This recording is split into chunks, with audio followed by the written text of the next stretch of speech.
Jadi sobat era sekalian, kesulitan utama Partai Islam di Indonesia adalah sulitnya menyatukan semua potensi kekuatan dalam satu partai.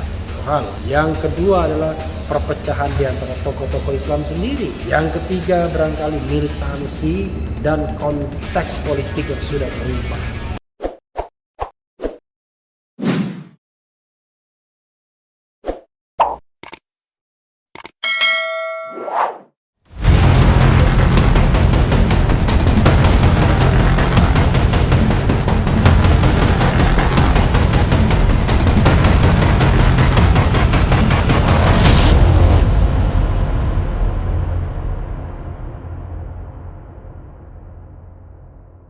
Assalamualaikum warahmatullahi wabarakatuh, sobat RH sekalian. Jumpa lagi kita di channel yang keren ini, Keren Cadas. Kali ini saya masih ingin melanjutkan isu tentang Masyumi yang baru saja dideklarasikan tanggal 7 November lalu ya. Masyumi Reborn bilang lahir kembali, karena ini adalah partai lama yang didirikan pada tanggal 7 November 1945 dan dibubarkan Bung Karno pada tahun 1960. Jadi hanya 15 tahun berdiri dan 60 tahun tidur, kira-kira begitu ya. Walaupun dalam pemilu 99 ada yang mengaku sebagai Masyumi, ada Partai Bulan Bintang, ada Partai Masyumi Baru, ada Partai Politik Islam Masyumi.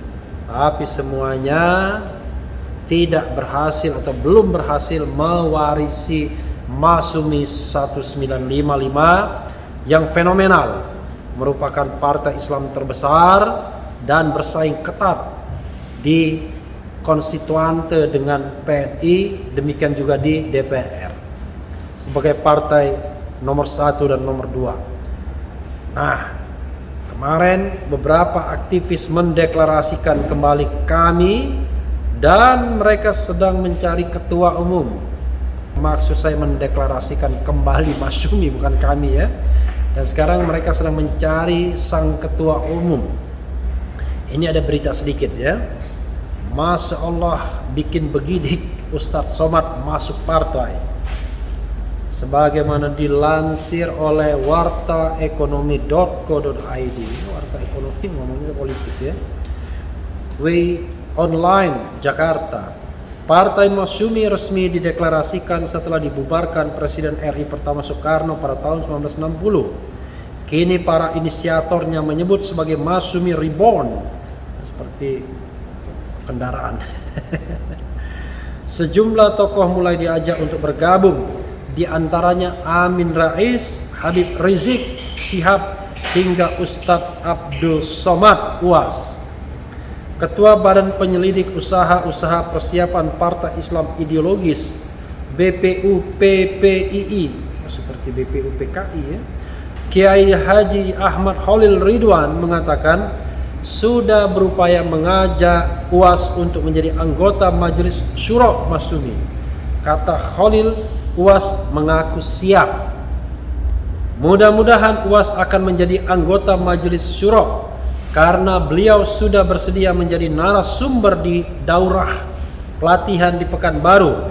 Dan saya pernah berbisik kepada beliau, Ustadz, saya mau diriin partai Masyumi. Ustadz jadi anggota Majelis Syuro ya? Dijawab siap, ungkap Khalil seusai deklarasi di acara tasyakuran milad ke-75 Masyumi dilihat melalui konferensi video Sabtu 7 November 2020. Khalil berharap UAS benar-benar mau bergabung dengan Masyumi. Bahkan dia mendukung jika UAS ingin menduduki posisi ketua umum partai Masyumi. Mudah-mudahan Allah Subhanahu wa taala menguatkan hidayahnya kepada UAS. Bahkan kalau menurut saya, seumpama dia UAS mau jadi ketua umum Masyumi, saya setuju. Luar biasa ya. Selain UAS, Khalil juga sudah berupaya mengajak pendiri Partai Umat Amin Rais untuk bergabung ke Masyumi. Kalau mantan ketua umum PP Muhammadiyah itu bergabung, maka dia yakin Masyumi akan besar dan menjadi partai Islam ideologis yang kuat. Akan kita minta secara terang-terangan dan terbuka, marilah partai umat yang beliau dirikan supaya bergabung sepenuhnya dengan partai Masyumi. Entah caranya bagaimana, negosiasinya gimana, win-win solution bagaimana, itu cara. Banyak cara yang bisa kita lakukan tuturnya. Amin Rais ini sudah bilang mereka akan bergabung kalau Masyumi lebih besar daripada partai umat. Khalil menuturkan, selain sebagai tokoh Muhammadiyah, Amin Rais pernah dijuluki sebagai Muhammad Natsir Muda. Natsir adalah tokoh Masyumi yang telah berjasa untuk bangsa. Bahkan Natsir yang mendirikan partai Masyumi ini kalau dilihat dari internet ya. Selain Sekar Maji, Kartosuryo ya, juga kalau tidak salah Wahid Hashim ya. Atas hal itulah Khalil berharap Amin bisa melebur partai umat dan bergabung dalam satu kapal bernama Masyumi. Jadi, mari kita doakan kepada Allah Subhanahu wa taala agar Pak Amin sadar beliau adalah natsir muda. Lupakan masa lalu, lupakan PAN, lupakan besan, lupakan mantu, tugas Khalil, lupakan anak juga berarti ya. Karena ada putranya yang masih bergabung di Partai Amanat Nasional. Kehadiran Amin Rais di Masyumi akan membawa gelombang besar. Pasalnya, Amin merupakan tokoh Muhammadiyah yang memiliki pengaruh di persyarikatan.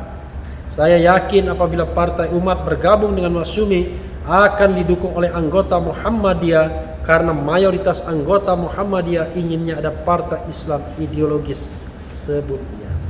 Tak hanya itu, Khalil juga sudah mengajak imam besar Front Pembela Islam FPI beserta ormas Islam lainnya untuk memperkuat keberadaan partai Masyumi. Jika tokoh dan ormas Islam bergabung di Masyumi, maka dia yakin komunis gaya baru akan pingsan. Luar biasa ya. Kemudian 212 bergabung dengan Masyumi. Habib Rizik mendukung partai Masyumi ini. Insya Allah tidak akan ada satu kekuatan parpol yang bisa mengalahkan partai Masyumi di masa yang akan datang.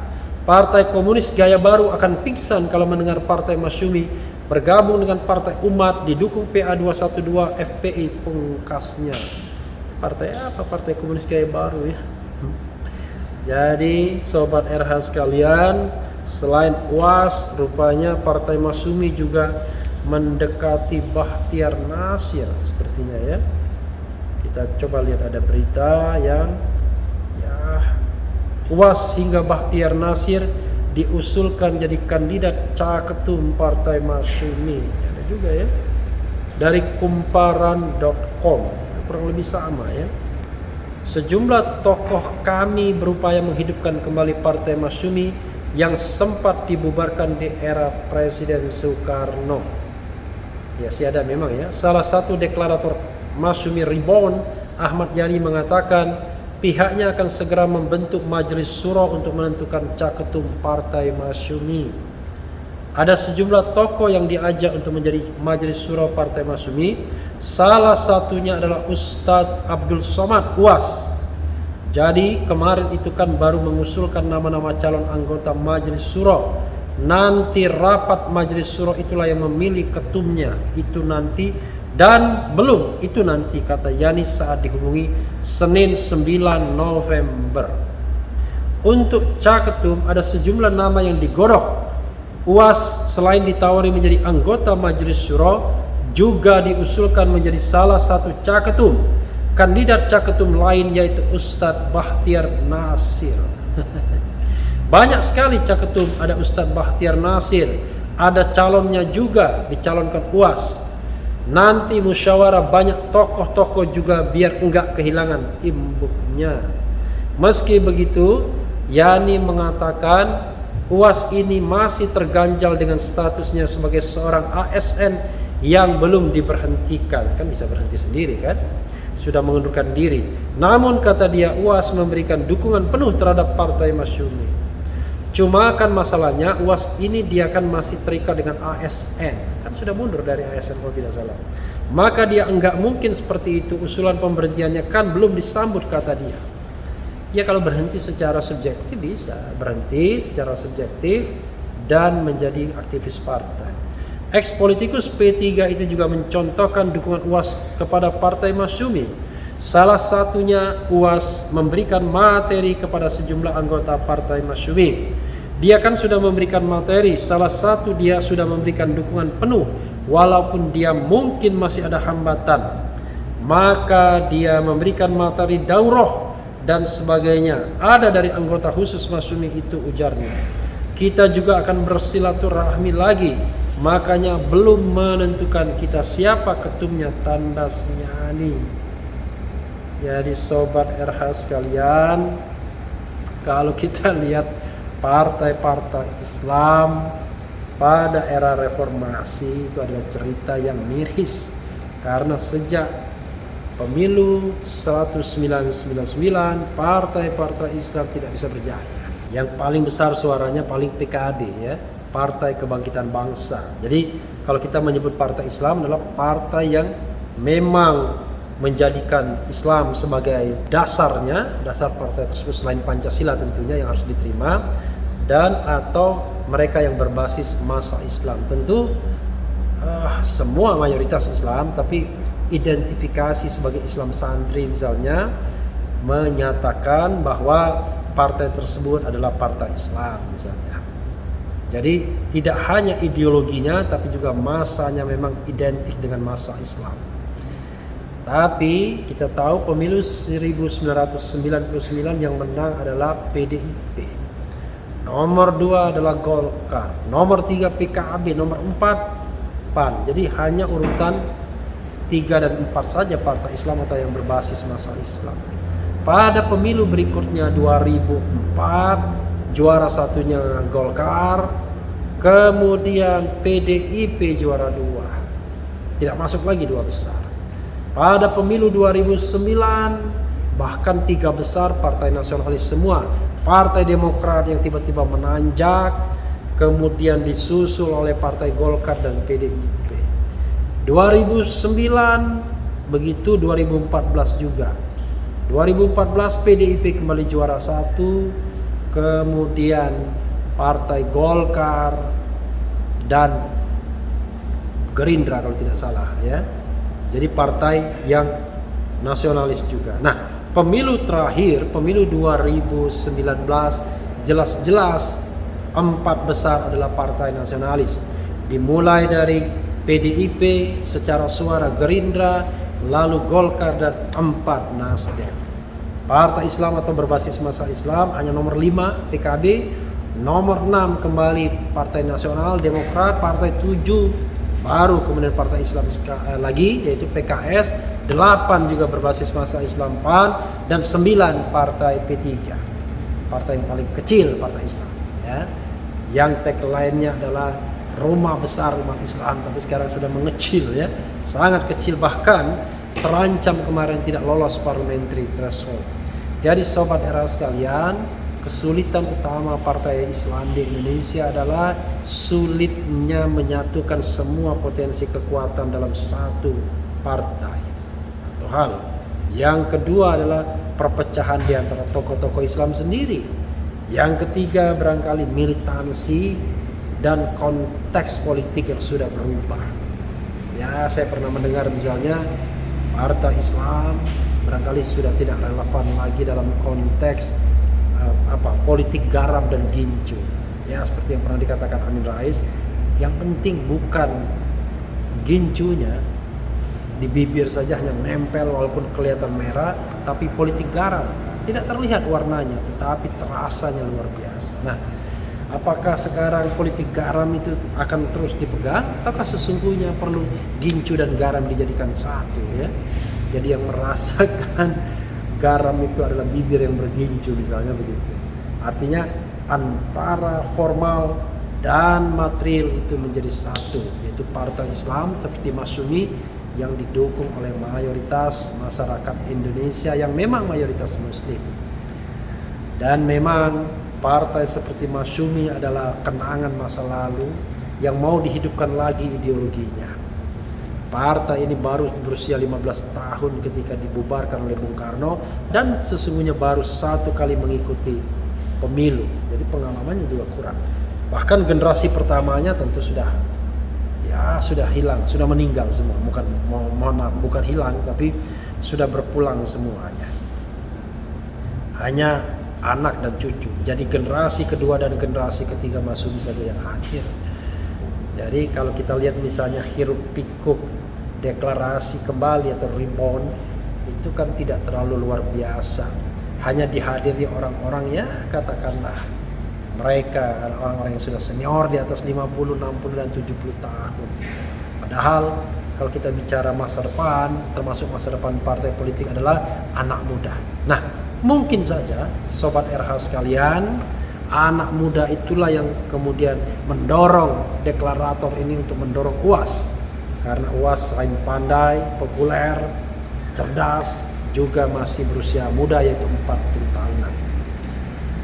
Dan memang untuk membangun sebuah partai yang besar dan kuat, pertama memang butuh figur-figur yang populer.